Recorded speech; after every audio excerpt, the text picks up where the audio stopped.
Hi, everyone. My name is Schnelle Shelby. I am the first daughter of Charlene Rose Goodridge, and she is the daughter of Charles Arnold Goodridge. What do I admire most about my mom, Rose? That's such a hard question because there's so many things that I admire about her. I would say that she's patient. She's she's a great teacher. She's amazingly creative. She's very loving. So all of those things, and she has an incredible work ethic. So all of those things I admire about my mom. Yes, I do. Even my husband laughs at me because like I'll get up at like 5 a.m. and I'll be sewing. Actually, I'll be doing work, and then he'll get up at like, you know, 8, and he's like, wait, you've been doing work all this time? I was like, yeah, I got to get this stuff done. So, and that's what I used to see my mom do. She would wake up early, and she'd wake up early, and then by the time I woke up, there would be shortbread made, breakfast, lunch done, house clean, everything, and then she'd be off to work. So yeah, I think I do get my work ethic from her. I think that my mom's greatest strength is on it. She believes that she can do anything. And so that's really good, because if you have this negative mindset that you can't move forward, you'll never move forward. So she always believes that she can get something done. And so she will get it done because of that. So I think that's really important. And of course she's resilient, but I kind of hate to always pair women, Black women specifically, with being resilient and strong and all of those things. So I would say that she has a positive outlook on life, and that she believes in herself. And I think that's a great asset. What's the most important lesson? So my mom always tells me, what she say? She says, plait your kinja and put it by the door. That's what she tells me, right? And so if I was to take the American version of that, I would say it's stay ready so you don't have to get ready.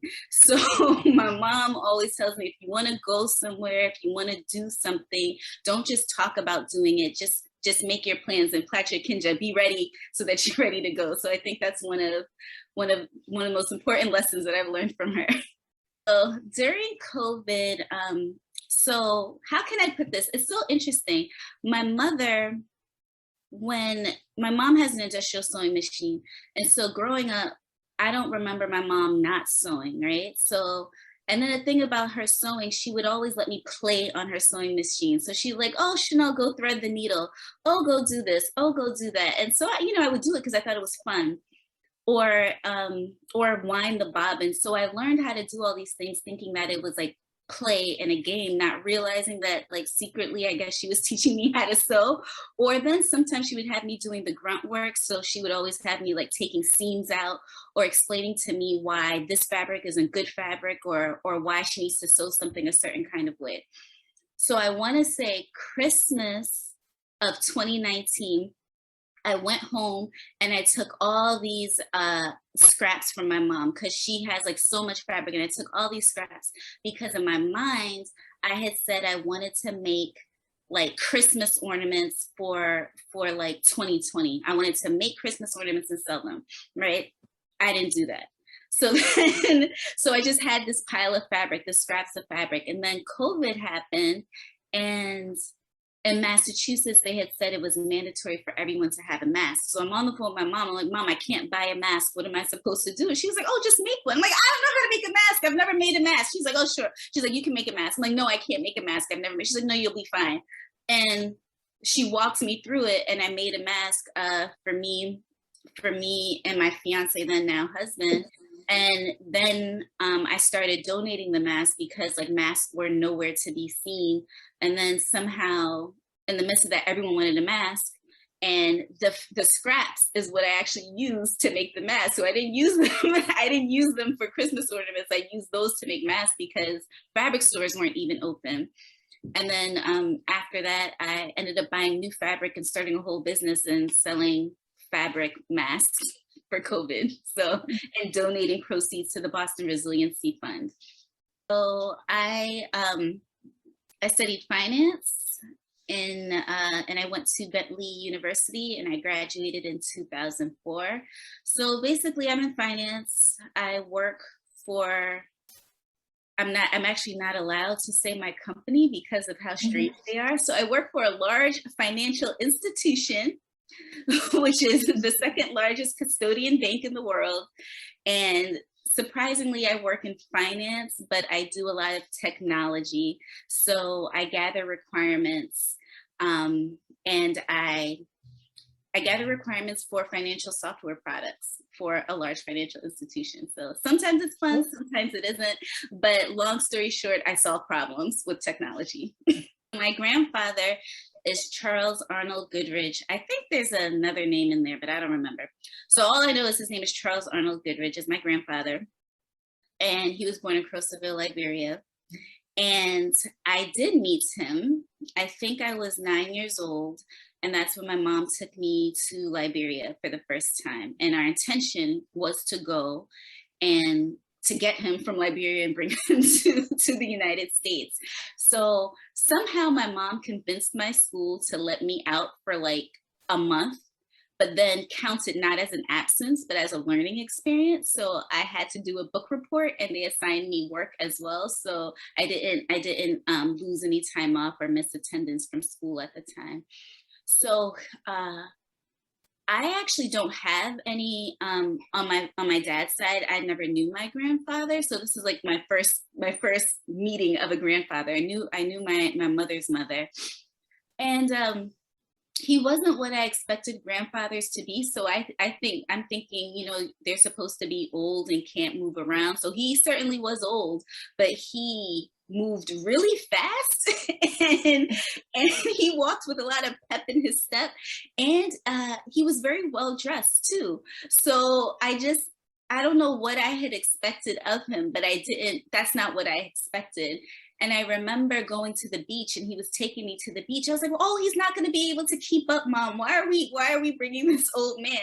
But he was walking so fast. I couldn't keep up with him. So I think most of the time you think of old people not being able, or the older generation not being able to get around, or not having their mental fortitude, but that was the complete opposite. He was planting things, he was cooking, he was making furniture, he was doing a whole bunch of stuff. So I was in awe. And then he came to New York with us. And then this is when I was upset with him, because this is when he was staying in my bedroom and I didn't have a bedroom anymore when he came from Liberia, but it was cool. So we used to play Ludo together and he would always win. So I was very upset with him and I used to accuse him of cheating. I don't think he was. He could have been, because I think he used to roll 4 and move 6 spaces. So you had to always keep your eye on him. But he was fun to be around, and he was very competitive. So that's, you know, when people think, oh, you let the children win, that was not his plan ever. So we argued a lot, but it was good fun. Oh, great. I went to Liberia twice. So when I was 9, and then I think I went in November of 2006. So when I went for the first time, it was interesting because I'm coming obviously from New York City with running water and electricity. And then I'm going to Liberia where there was not running water and electricity where I was staying. So there are places that did have running water and electricity, but where I was staying, I did not. So, but the other thing to remember is that even if you grow up in the United States, when you have a Liberian mom, you were raised in a certain way. So even though we had electricity, I understood washing my clothes by hand. You know, I understood bathing in a bucket. So going to Liberia and doing the bucket bath was nothing like different for me. I actually really enjoyed it. I thought I was going to be upset not having electricity, but I felt free when I was in Liberia. And I remember telling my mom, I was like, this feels like home. So it was scary because like there was ECMOG soldiers, there were checkpoints, and I've never seen like guns that up close or having to go through checkpoints.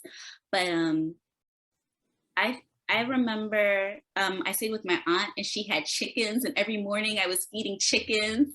I planted I think I must have planted 20 papaya trees while I was there. I was very excited. She had bunnies. So I grew up in the city. I was never around like farm like this or even around animals. Another aunt had monkeys. So these are things that I was never exposed to. I remember I bathed in the rain, which was so fun to me, something I'd never done before. And then I went, we went to go swim in the ocean. The ocean is beautiful in Liberia. And, all the children are running around naked. This is not something that you see in the United States. And I was allowed to do it and it was okay. You weren't sexualized. It was normal and it was fun. So I enjoyed Liberia. And then I remember we went to Harrisburg too. And we were walking, that was a journey, but we were walking through this forest. And because first we were walking on a dirt road and it was so hot. And then they said to go into the forest. And I was so amazed because it felt like air conditioning. And then we got to this farm. And as a kid, I did not like pineapple, but this farm had pineapple. And I was like, oh, I don't want to eat it. I don't want to eat it. And the people there, they're like, no, you should taste it. You should taste it. Mom was like, you got to taste it. This is a gift. They're giving you the pineapple. And I ate the pineapple and it was the best pineapple I've ever tasted in my entire life. And so now pineapple is my favorite fruit. And then what else? Oh, I also swam in the St. Paul River, but then summarily got bitten by an ant. So and my big toe was swollen, so I was so upset about that. But I enjoyed my first experience in Liberia and playing with everyone and the food. It was different though, I love fufu, but I'm used to, the mashed potato fufu in the United States, not the fufu in Liberia, but and like going to the market, everything, I don't know, it's just an amazing experience. So not having electricity was fine for me. I didn't see it as a burden or a hardship, and I wanted to go back. I was sad that we were leaving. And I think it is different. I also think it's different balancing being a Black American, but also being raised in a particular way as Liberian as you can be growing up in New York City. So I feel while growing up, I felt it was a little bit difficult, considering that, children are cruel. So it was like you were made fun of for being African, there was no distinction between being Liberian, you were being made fun of. And then sometimes I even felt though that even some Liberians or some other Africans, it's like I was too African for the Black Americans and too American for the Liberians. so that's been my story. But I feel like with my family, that's always different. I always feel welcome.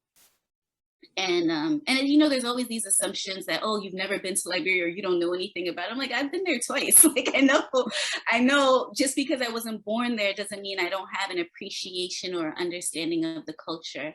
So I don't know, I enjoyed it. And then also I feel like when I got to college, I started noticing a lot of similarities. So growing up in New York, and growing up where I was, there were a lot of Liberians around where we grew up. But then I also grew up in New York City. There's a lot of Caribbean culture. And so then when I went to college, some of the things that I was doing, my roommate, she's from Barbados, she was doing it too. And she's like, why do you do this? I'm like, I don't know. That's what you're supposed to do. So, she would be washing her underwear at the sink at school and hanging it in the closet. And I would be doing the same thing. And she's like, oh, you do that too? I'm like, yeah.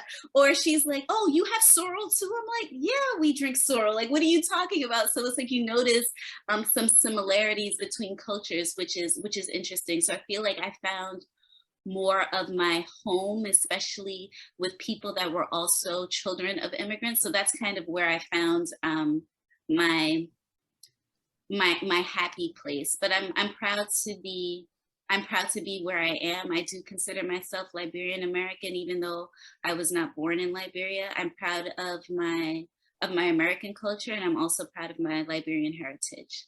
Have I been to Barbados? Yes, I have. I went to Barbados maybe in 2016 or 2017 on a whim. I decided to go by myself for my first solo trip, and I had an amazing time. I picked Barbados because it was cost effective to go, but also because I knew that there was some family history there. Unfortunately, by the time I did try to get to the history museum or the archives, it was closed that day, so I was really upset.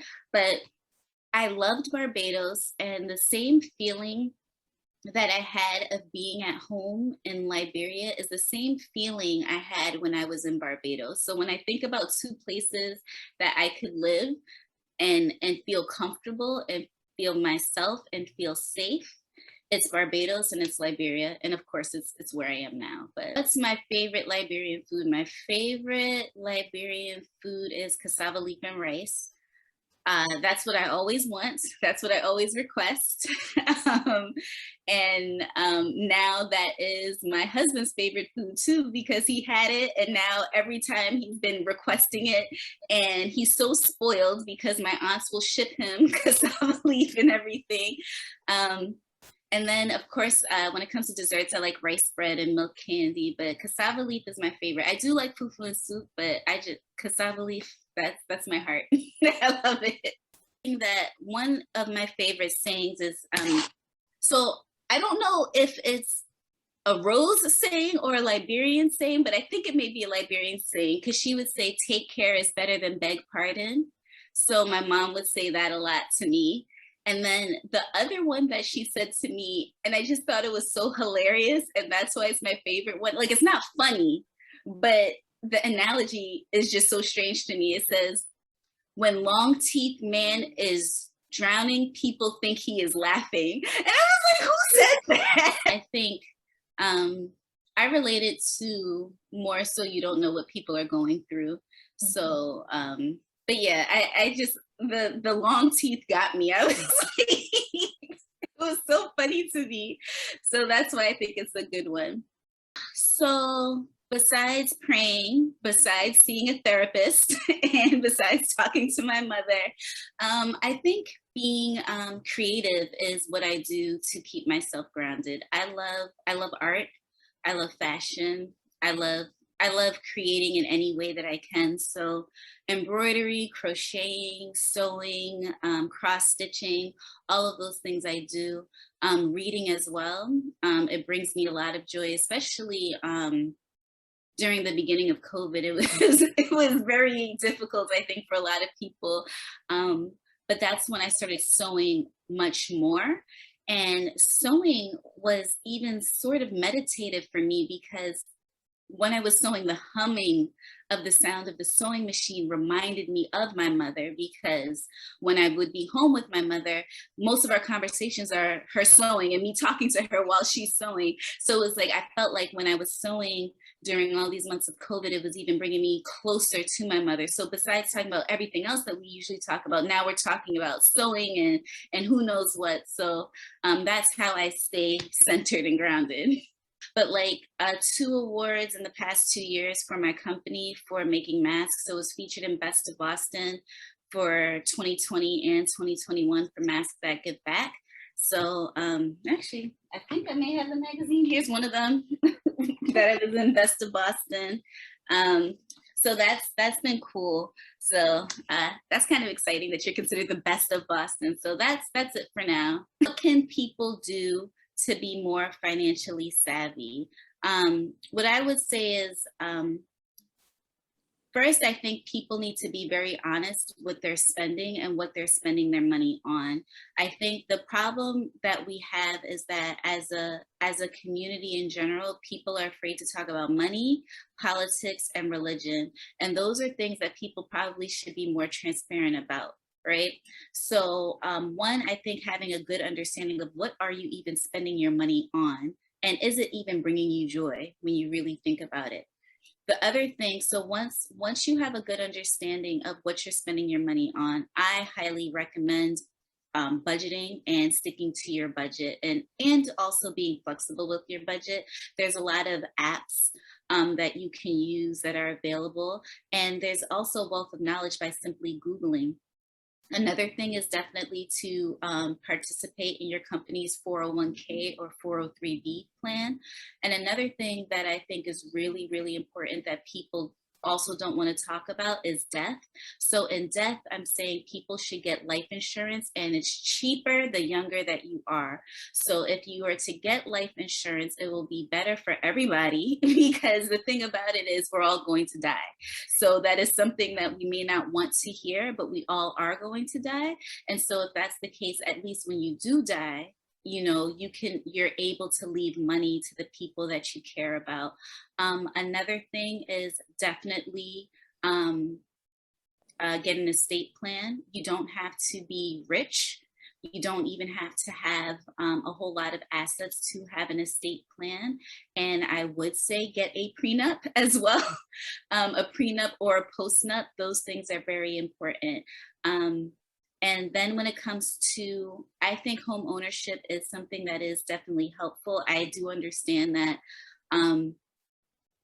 it is difficult times right now when it comes to even thinking about purchasing a home, considering that some people have lost their jobs. I purchased my house when I was 24 years old. Purchasing a home at that time was definitely easier than it is now, but I did it because I researched a lot of programs that were available for first home buyers in Massachusetts, and also because I saved. I didn't know what I was saving for, but I knew I had to save.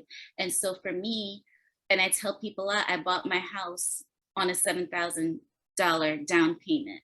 So it wasn't and that wasn't 20%, that was like 3%. That was like 3% of what my home was. So I think build your credit, pay things on time. If you can't pay something, communicate with your lender in order to make sure that they don't put it on your credit report. Stay on top of your credit report, all of these things, and get life insurance. Definitively get life insurance. So future generations show their gratitude to ancestors. I think be in conversation with the older generation. I think that's really important because there's a lot of stuff to learn. And remember, they were young too. So I remember I was saying to my mother, I was like, I don't even understand why I'm going to my friends about guy problems or relationship advice. I was like, I should be talking to you about this because you've been doing this way longer.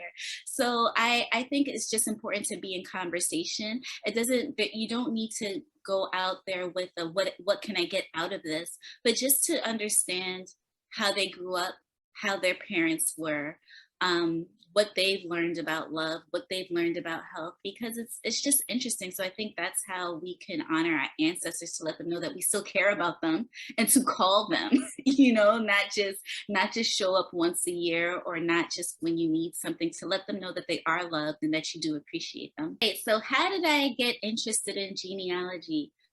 I'm not even sure how it happened, but I think my mother had something to do with it, because I always liked listening to stories about how it was in Liberia before the war, and listening to, about my grandfather or about my grandmother and their relatives. So I was like, you know what?